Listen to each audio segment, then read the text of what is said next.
BBA, BCA, BCom computer కోర్సులో 100% placement లభించే ఏకైక డిగ్రీ కాలేజ్ కూకట్పల్లిలోని i3 డిగ్రీ కాలేజ్ 8367215215. అమ్మ నమస్తే. నమస్తే అమ్మ జయలక్ష్మి. భార్యాభర్తల మధ్య రహస్యాలు ఉండాలా ఉండకూడదా? ఎలాంటి రహస్యాలు ఉండాలి, ఎలాంటి ఉండకూడదు? ముందుగా మనం ఆడపిల్ల వైపు నుంచి వద్దాం. అమ్మ, ఆడపిల్ల అత్తవారింటికి వెళ్ళిన తర్వాత సాధారణంగా తన వ్యక్తిగతమైన విషయాల్లో ఏవి రహస్యాలు ఉంచకూడదు. ఎందుకంటే ఇవాళ కాకపోతే రేపైనా తెలుస్తాయి కదా. అవన్నీ అటువంటి విషయాల్లో ఎటువంటి దాపరికాలు ఉండడానికి వీల్లేదు. ఈ మధ్యకాలంలో మేము గమనించింది ఏమిటంటే వాళ్ళ చదువుకు సంబంధించిన సర్టిఫికేట్ల దగ్గర నుంచి పెళ్లికి ముందు అబద్ధాలు ఆడినవి. మేము MBA చదివామని చెప్పిన వాళ్ళు, మేము డిగ్రీ పాస్ అయ్యామని చెప్పిన వాళ్ళు సాధారణంగా పెళ్లి చూపుల్లోనూ పెళ్లిళ్ళు కుదిర్చేటప్పుడు ఇవన్నీ అడగరు కదా. చూపించమని అడగరు. ఏం చదువుకుంది అమ్మాయి అంటే అడుగుతారు, డిగ్రీ అయ్యింది అని చెప్తారు.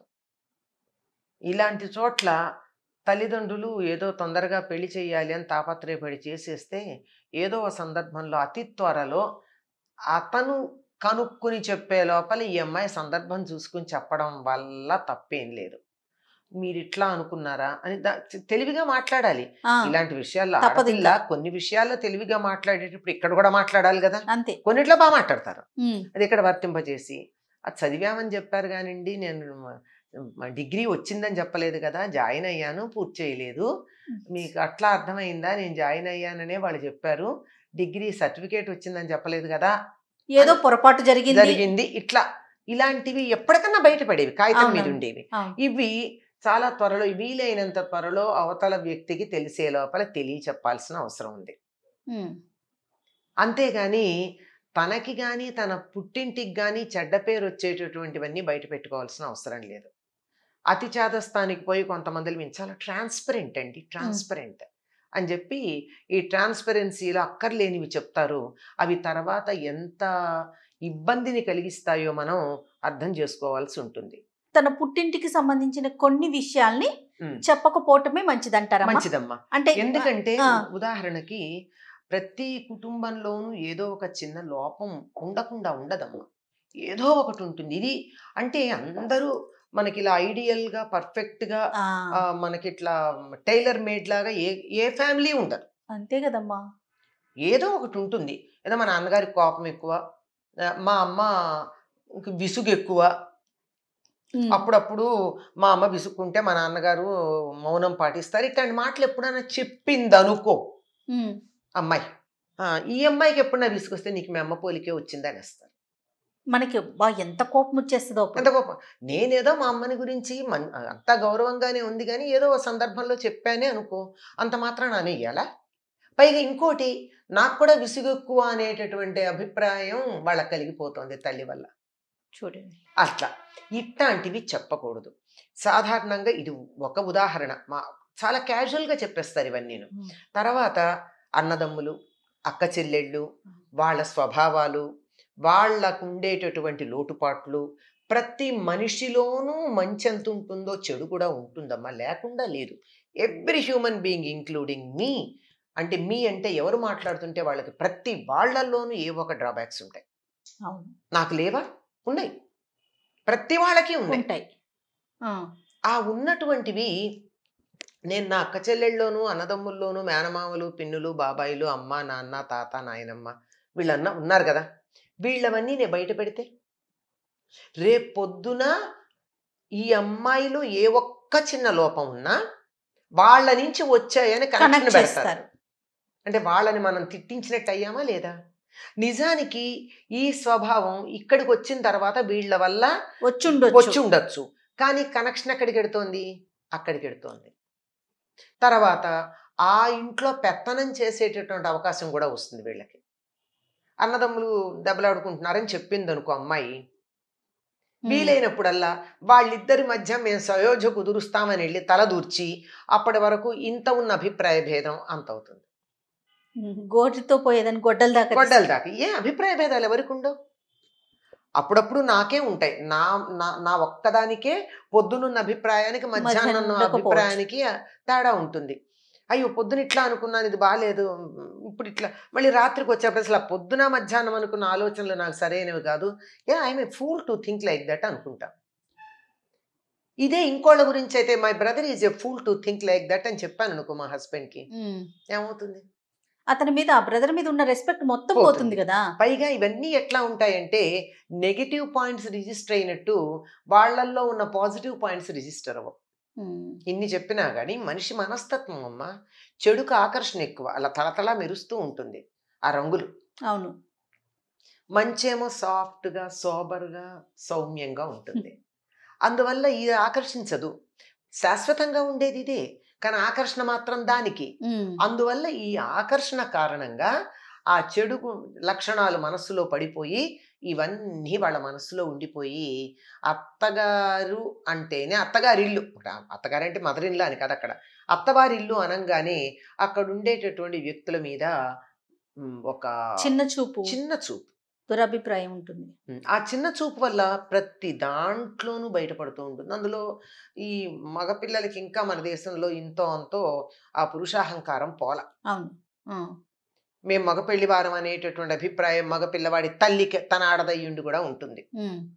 అట్లాంటి సందర్భంలో ఇవేవన్నా బయట పెట్టుకున్నట్టయితే కడుపు చించుకుంటే కాళ్ళ మీద పడింది అన్నట్టు తన గురించి తాను చెప్పుకోకూడదు కదా. ఇది ఎంత చులకనగా ఉంటుంది, ఎంత తనని తాను తక్కువ చేసుకున్నట్టు అవుతుంది. అట్లా అని గొప్పలు చెప్పకూడదు. ఇంకా ఏమేమి రహస్యాలు చెప్పకూడదమ్మా? ఎలాంటివి అంటే ఎలాంటి విషయాలు, రహస్యం అని కాదు కానీ ఎలాంటి విషయాలు చెప్పటం వల్ల ఇబ్బంది వచ్చే అవకాశాలు ఉంటాయి? రహస్యాలని కావు కానీ ఇవి చెప్పవలసిన అంశాలు కావు. ఇది ఆస్తిపాస్తులు, అభిప్రాయ భేదాలు, ఇవి తర్వాత అవతల వాళ్లకు ఉండేటటువంటి బలహీనతలు కూడా చెప్పకూడదు. అంటే ఉదాహరణకి వీళ్ళల్లో ఈ కుటుంబ సభ్యులు ఎవరో పిన్ని బాబాయ్ who ever it is, let it be any relation, తన వైపు వాళ్ళకు కొద్దిగా మందు పుచ్చుకునే అలవాటు ఉందండి అని చెప్పారనుకోండి, రేపు ఎప్పుడో చులకన అయిపోతారు కదా. ఏదో ఆయన ఏదో గుట్టు చప్పుడు కాకుండా కానిస్తూ ఉంటాడు.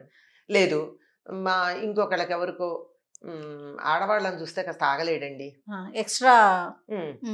కాస్త ఎక్స్ట్రా అఫైర్స్ ఉన్నాయి ఆయనకి అని చెప్పారనుకోండి, ఎంత చులకనైపోతారు. అసలు మా వంశం మా వాళ్ళు నిప్పు, అనవసరంగా మీ కుటుంబంతో మేము సంబంధం పెట్టుకున్నాం, ఇలాంటి చెడు లక్షణాలు ఉన్నవాళ్ళు అని సందర్భం వచ్చినప్పుడల్లా దెప్పి పొడిచే అవకాశం ఉంటుంది. సందర్భం కోసం చూస్తూ ఉంటారు. అది మానవ మనస్తత్వం. అతను మగవాడనే కాదు, ఎవరికైనా ఉంటుందా ఆ ఇతరులలో దోషాలు పట్టుకోవడం, దాన్ని అవసరం వచ్చినప్పుడు, వీలైనప్పుడు, అవకాశం దొరికినప్పుడు అలా గుచ్చటం అన్నది ఉంటుంది. కొంతమందిలో ఎక్కువ ఉంటుంది, కొంతమందిలో తక్కువ ఉంటుంది. అసలైతే లేకుండా పోదు కదా. ఆ రకమైనటువంటి అవకాశం ఇవ్వకూడదు. అందుకని తమ వాళ్ళ బలహీనతలు చెప్పకూడదు. ఉంటాయమ్మా, లేకుండా ఎలా ఉంటాయి? ప్రతి కుటుంబంలో ఒక 25-30 మంది దగ్గర ఎక్స్టెండెడ్ ఫ్యామిలీ అంటున్నాం కదా, మనమేమో బంధువర్గం అనేవాళ్ళం. ఇప్పుడు ఇంగ్లీష్లో చాలా గొప్పగా దానికి ఒక పదం వాడి పిల్లలకి ఇదైతేనే అర్థం అవుతుంది. ఇప్పుడు బంధువర్గం అంటే తెలియటల్లా, ఎక్స్టెండెడ్ ఫ్యామిలీ అంటే తెలుస్తుంది. ఆ ఎక్స్టెండెడ్ ఫ్యామిలీలో ఎవరికో ఏదో ఒక బలహీనత ఉండకపోదు కదా. ఆయనకి ఫోటోగ్రఫీ అంటే పిచ్చండి, అందరినీ ఫోటోలు తీస్తాడంటే ఎక్కడే ఫోటోలు తీసినా వెంటనే ఈయన తీసే ఉంటాడు కనుక్కోండి అని చెప్తారు. అవును అవును. ఇట్లా ఏ చిన్న బలహీనత లాంటిది, వీక్నెస్ లాంటిది ఉన్నా దానిని ఏదో ఒక ఆయన బాగా సిగరెట్లు తాగుతాడు అనుకోండి, అక్కడ బాగా పొగొస్తోంది, మీ బాబాయ్ ఉన్నాడేమో చూడు అంటారు. అయిపోయిందా? పరువు పోయినట్టేనా? అవును, ఒకలాంటి బాధ అనిపిస్తుంది. చెప్పేటప్పుడేమో నేను చాలా ఓపెన్ మైండ్ అని చెప్తాను, కానీ అనుభవించడానికి వచ్చేటప్పటికి దాన్ని వీళ్ళు అన్నవాళ్ళు కూడా వాళ్ళని అలా గౌరవపరచాలనే ఉద్దేశంతో చెప్పలేదు ఈ అమ్మాయి భర్తకి. అయితే తన వాళ్ళందరి గురించి చాలా బాగా పరిచయం చేస్తున్నారు, ఓపెన్ మైండ్ అనేసుకుంటున్నారు. ఓపెన్ మైండ్ అంటే అది కాదు. ఓపెన్ మైండ్ అంటే లోపల ఉన్నదంతా కక్కడం కాదు. ఓపెన్ మైండ్ అంటే ఏది చెప్పినా స్వీకరించగలిగే స్థితిని ఓపెన్ మైండ్ అంటారు. అంతేగాని ఓపెన్ మైండ్ అని ఉన్నవన్నీ చెప్పేసుకుంటే ఏమవుతుంది? అట్లా కాదు కదా. సంసారం గుట్టు, ఎంత గుట్టుగా ఉంటే అంత బాగుంటుంది. అంతేగాని ఇలా పెడితే ఏముందండి, ఏమీ లేదు. అట్లా అని దాచిపెట్టేసేమని చెప్పట్లా, ఆ, దాచిపెట్టమంటల్లా, అనవసరంగా చెప్పక్కర్లేదు. ఖచ్చితంగా తెలుస్తాయి అనే అంశాలు ఉంటే డెఫినెట్ గా ఇప్పుడు చెప్పాలి. ఆయన స్మోకర్ అని అనుకోండి, ఎక్కడన్నా ఆ. తెలుస్తుంది. ఏంటి మీ బాబాయ్ సిగరెట్ తాగుతాడా? తాగుతాడు అనుకుంటా, తాగుతాడు, అప్పుడప్పుడు తాగుతాడు అన్నారు అనుకోండి, లైట్ గా. లైట్ గా అయిపోయింది. ఆ. అంతేగాని చైన్ స్మోకర్ అండి అని ముందరే చెప్పేస్తే రేపు ఎప్పుడో నాకు ఇబ్బంది కలుగుతుంది అన్న పాయింట్ ఆఫ్ వ్యూలో ఎంత ఇబ్బంది కలుగుతుంది. అవును. ఇంకా. అందుకని ఉమ్. అది చెప్పకూడదని కాదు, మళ్ళీ వీళ్ళిద్దరికి వ్యక్తిగతమైన విషయాలు ఏదన్నా ఉన్నట్టయితే అది దాచి చెప్పకూడదు, అది దాచిపెట్టకూడదు. అంటే అమ్మా, ఇప్పుడు ఈ ఈ అమ్మాయికి ఎప్పుడన్నా ఒక పెళ్లి కుదిరి ఆ, ఆ. ముహూర్తం దాకా వచ్చి ఆగిపోయింది, ఎస్, అలాంటివి చెప్పాలి. అలాంటివి చెప్పాలి. తల్లిదండ్రులు చెప్పకపోవచ్చు, సంబంధం మళ్ళీ చెడిపోతుందేమో, అదెందుకు చెడిపోయిందో అని చెప్పి వీళ్ళంతా పెద్ద పంచాయతీ పెడతారు. అవునవును. ఆ పంచాయతీ పెద్దవాళ్ళు పెట్టకుండా ఉండాలంటే ఎప్పుడో సందర్భం చూసుకుని ఏదో ఒక మెలిక దొరకదా తలుచుకుంటే ఉమ్. ఏదో కనెక్షన్. మనకి మిథునం సినిమాలో ద్రాక్షారం సంబంధం అంటూ ఉంటుంది, అవును. ఇంతకీ ఏమీ లేదని చెప్పాక మనశ్శాంతిగా ప్రాణం వదులుతాడు అతను. ఆ. అట్లా అట్లా ఏదో ఒక సందర్భం చూసి ఫలానా ఊరంటే ఈ ఊరు నుంచి కూడా నాకు సంబంధం వచ్చిందండి, లేదా ఫలానా ప్రొఫెషన్ అంటే ఆ ప్రొఫెషనల్ సంబంధం కూడా వచ్చింది, కానీ ఏదో చివరికి మాకు నచ్చక వదిలేసుకున్నాం. ముందరంతా అనుకున్నా కూడా వదులుకున్నా, ఇట్లా ఏదో ఒకటి చెప్పాలి తప్ప ఇట్లాంటి తర్వాత ఎప్పుడో దురదృష్టవశాత్తు ఈ వదులుకున్న సంబంధం వీళ్ళకి ఎక్కడో స్నేహమో చుట్టరికమో వచ్చి బయటపడింది అనుకోండి, మేము వదిలేసింది నువ్వెట్లా చేసుకున్నావురా అన్నారు అనేస్తారు. అనుకోండి, అయిపోతుంది. అందుకని ఇది ముందరే చెప్పి ఇట్లాంటివి చెప్పాలి. అంతేగాని ప్రతి చిన్నది చెప్పాలి అంటే అది చాలా ఇబ్బంది అవుతుంది.